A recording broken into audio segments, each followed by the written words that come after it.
પછી ધુમાડો તો તમે આપણે અહીંયાથી ધુમાડો રાખીએ, ધુમાડો બીકરમાં જાય અને પાણી પીવાય. નીચે જઈને બધો ધુમાડો ઓગળે અને આનામાં જાય. આનામાં જે પણ ગંદા વાયુઓ હોય તે ઓગળી જાય છે નીચે અને આનામાં જાય. આને કહેવાય સંયુક્ત એસિડ, સલ્ફ્યુરિક એસિડ.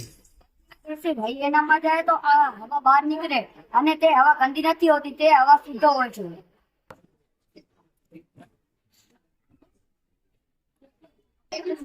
બોલો. વરસાદના પાણીથી સંગ્રહ. હા. આ સોસાયટી આમાં જા થોડો આનંદ, આમાં બીજા છોકરાઓ છે. વરસાદનું પાણી આ ચિત્રો દ્વારા અંદર ટાંકીમાં જાય છે અને આનું પર આ ચિત્રો હોય ટાંકીનું કનેક્શન આપણે ભૂગર્ભ ટાંકા સાથે કરે છે. ભૂગર્ભ ટાંકામાં જાય છે અને આપણે તેને મોટર દ્વારા પાણીને ખેંચીને ઘરકામ અને ખેતી કામમાં ઉપયોગમાં લઈ શકીએ છીએ. આનાથી પાણીની અછત નિવારી શકીએ. બિસ્કુટ બધી સુઈ ગયા છે, નથી આવી.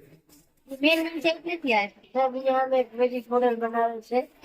એની મદદથી આપણે સુરાકાર પુનરાવર્તિત સરવાળા છે એ સરળતાથી સમજી શકીએ છીએ અને જેવી ખ્યાલ છે. અમારા છોકરાને એકાદું ઉદાહરણ આપી સમજાવો થોડા ઘણા એને. 5 ગુણ્યા 3 કરવું હોય. હા. 3 માં 5 રાખવાની અથવા તો 5 માં 3 રાખવાની. એ 3 લીધા, 5 લીધા. ઓકે. 5 ગુણ્યા 3 કરવા હોય તો 3 વાળી કપ વાળી જગ્યા લેવાની અને 3 માં 5 નાખવાના એટલે કેટલા થઈ જાય? 15. બરોબર. હવે સાહેબ આપણે આ બધાનો સરવાળો અથવા તો સરવાળો ના આવડતા તો ગણી કરીએ આપણો જવાબ આવે 15 નહીં. હા. 5 ગુણ્યા 3 લખી દેવાના. બરાબર. બે મિનિટ બરાબર. આ વિડીયો જોઈ લેજો, અમે સાંજે નાખી દઈશ. આજે કવર ગાર્ડન આનો ઉપયોગ એવો છે કે લેઝર ના કિરણ એલડીઆર પર બને છે. આ લેઝર ચાલુ કરો. આ લેઝર ના કિરણ એલડીઆર પર બને છે એટલે કે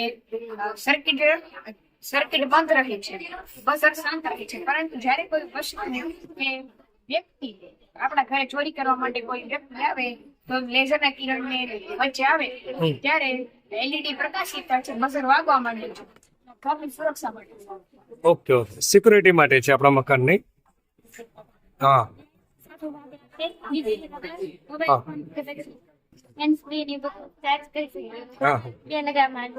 એટલા માટે મોબાઈલ ચાર્જ ના થાય એ દર્શાવવા અમે નાનું બરોબર.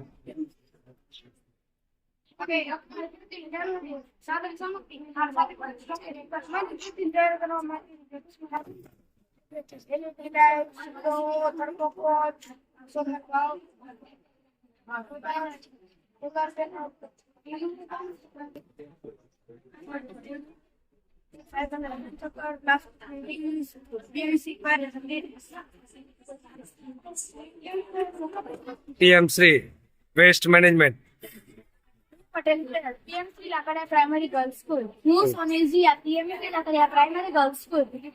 કચરાનું વ્યવસ્થાપન અને પ્લાસ્ટિકના વિકલ્પ.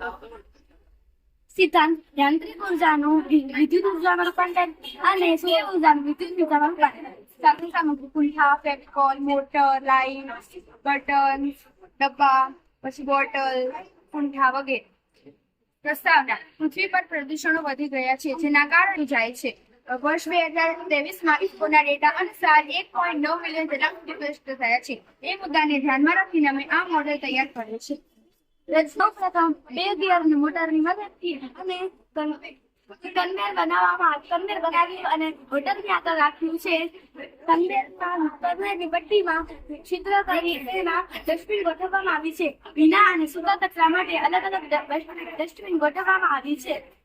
જ્યારે લોકો હોટલમાં ખાય છે અને સૂકો કચરો બ્લુ ડસ્ટબિનમાં નાખે છે ત્યારે કન્વેયરની મદદથી કચરો કન્ટેનરમાં જાય છે અને કચરો ભરાઈ જાય ત્યારે પ્લાસ્ટિક કટરમાં બધો કચરો ક્રશ થઈ જાય છે અને ક્રશ થયા પછી તેમાંથી ઓછી ગુણવત્તાવાળા પ્લાસ્ટિકના સાધનો બનાવવામાં આવે છે. બોર્ડ પર મદદથી જ્યારે હોટલમાં લોકો જમવા આવે છે ત્યારે તેઓ ભીનો કચરો ગ્રીન ડસ્ટબિનમાં નાખે છે. ગ્રીન ડસ્ટબિન દ્વારા તે કચરો કન્ટેનરમાં જાય છે અને જ્યારે કન્ટેનર ભરાઈ જાય છે ત્યારે તે કચરો આ વેસ્ટ કચરામાં જાય છે. વેસ્ટ કચરામાં તે કચરો બ્રશ થાય છે અને તે કચરાને બાયોગેસ પ્લાન્ટમાં લઈ જવામાં આવે છે. બાયોગેસ પ્લાન્ટમાં તે કચરામાંથી ગેસ ઉત્પન્ન કરવામાં આવે છે અને જે વધેલો કચરો છે તે ખેડૂતો એને સેન્દ્રીય ખાતર તરીકે ઉપયોગી શકે છે અને ગેસ દ્વારા સ્ટીમ બોઇલરને ગરમ કરી અને વધુ ટિપ્પણીઓ ફેરવી શકીએ છીએ. ટર્બાઇન ફરે ત્યારે તેમાંથી વીજળી ઉત્પન્ન થાય છે અને આ વીજળી આ પાવર હાઉસમાં સંગ્રહવામાં આવે છે.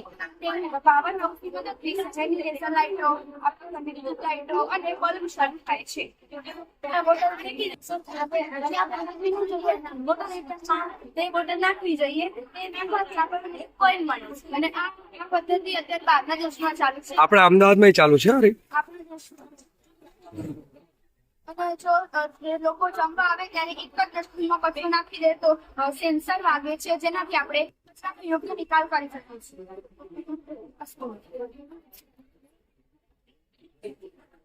મદદ બનાવે છે. આ રીતે પવન ચક્કર હા હા ઓકે ઓકે. અને આ વરસાદી પાણી સંગ્રહવા ટાંકામાં જશે અને ત્યાંથી તે પાણી ફિલ્ટરમાં અને ફિલ્ટરમાં તેને શુદ્ધિકરણ થશે અને તેનો આપણે વાપરવામાં ઉપયોગ કરી શકીએ છીએ. આપણે આ સાડીઓ બનાવે છે આપણે આવી રીતે કટ કટ ટક ટક ટક અવાજ કરે એમ ને, ગોળ ગોળ ફરે એટલે. પછી ખાતરથી બનાવેલી છે. નાશક દૂર કરવાની દવા, હા પછી આ જીવામૃત અને ઘનમૃત બીજામૃત ને એનું બરાબર. ગાયત્રી ફન.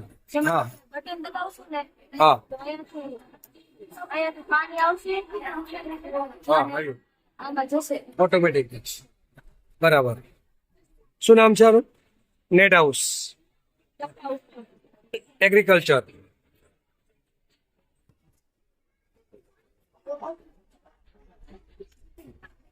પ્રાકૃતિક ખેતી. ઓકે. મગનો છે એમ ને? મગ. આ ત્રણ છે